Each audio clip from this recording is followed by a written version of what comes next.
Hey guys, it is OMAD Caroline. Wow, it has been a while. I'm actually on my lunch break. It's this past month, we're doing a step challenge against another department. So I spend my lunch break walking. I try to get a 5K in, but I decided to quit a half mile early to catch up with you guys. It's been a while. Like I said, it's been like a month and a half. Um, I've gotten a few emails of people checking out my early videos. You know, when I started my journey back in May of 2019, I want you guys to know if I can do it, you can do it, you got this. All right. So let's catch up. No, I have not been back for my 6 month checkup at the Cleveland Clinic. 6 months ago, pretty much to the day, I donated the left lobe of my liver anonymously, and I'm supposed to have this 6 month checkup. It's supposed to be totally regenerated by now. So I'm looking forward to having that checkup. Um, as far as what's been happening, I tried, my last few videos, I tried to get weight loss focused and all that. And I just am like, I just have had a lot of other stuff on my mind, and weight loss just wasn't on the forefront. So, as far as Ted's job, that's going good now. Thank goodness.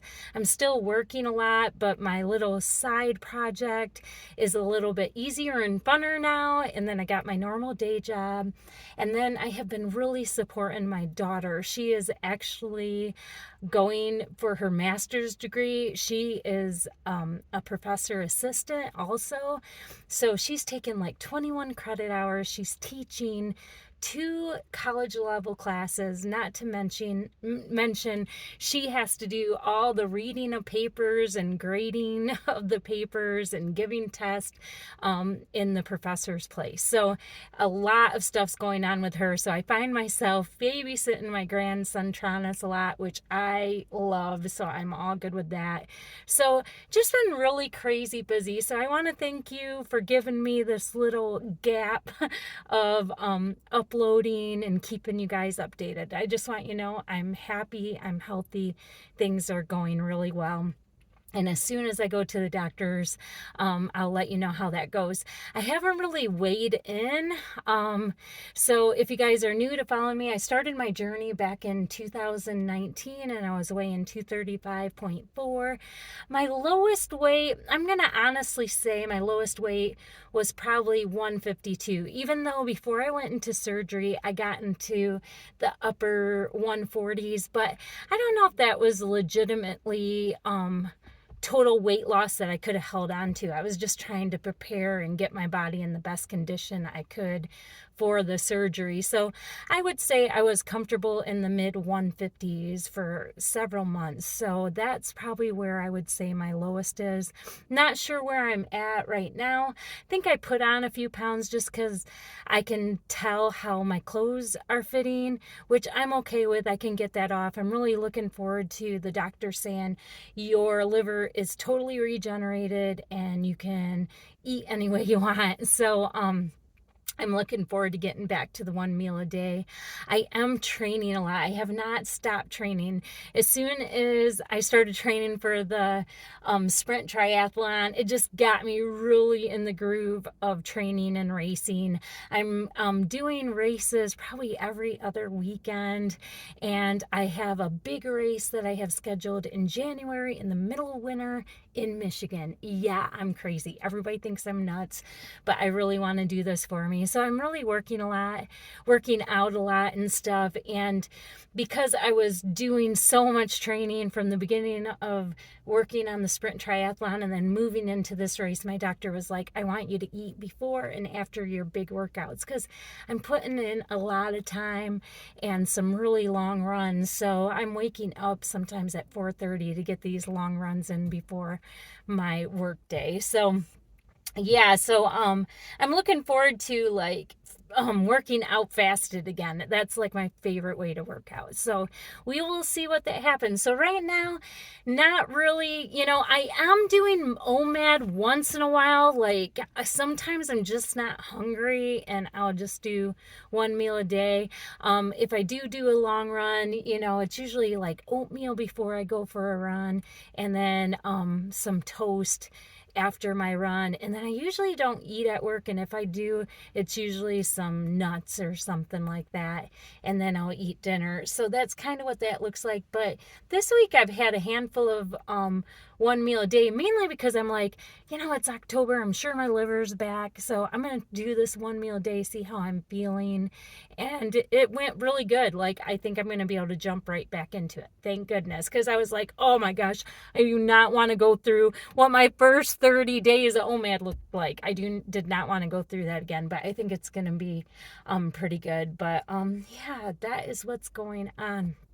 You guys, I wanted to tell you a little story. Let me see if I got enough time. I do. So I wanted to tell you a little story. So my office, we had a big employee appreciation time. We had like a potluck and we played some games and stuff. And it was funny because the office was split into two teams and we were playing Jenga. All right.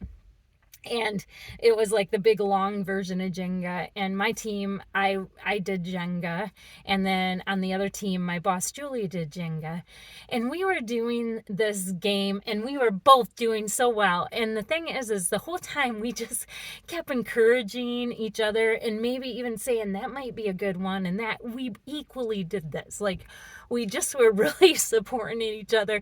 And like some of the people in the office were cracking up and they said it's just sickening. This is not they are not even acting competitive or anything.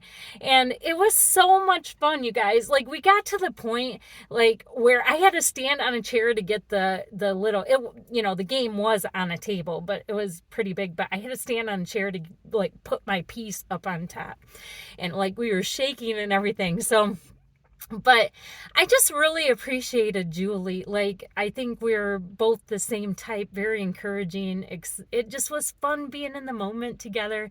The whole office was watching. It was just a really good time. She ended up winning, and I was just genuinely like happy for her. And we had so much fun.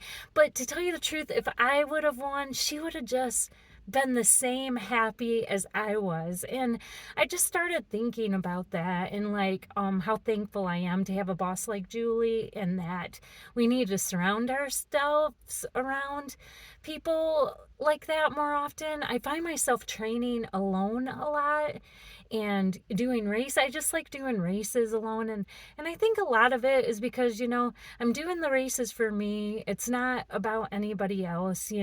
I'm not fast. I'm not, it's just goals that I make for myself and want to do. And I think, you start thinking about the people you surround, and I start thinking about, my whole life, and how disheartening it is when people take, when you do well and maybe they're trying for something or they're doing something, and they take, something you've done maybe successfully or maybe a tad bit better than them in their minds, that, they really show this negativity towards you, whether they physically say it or whether they verbally say it.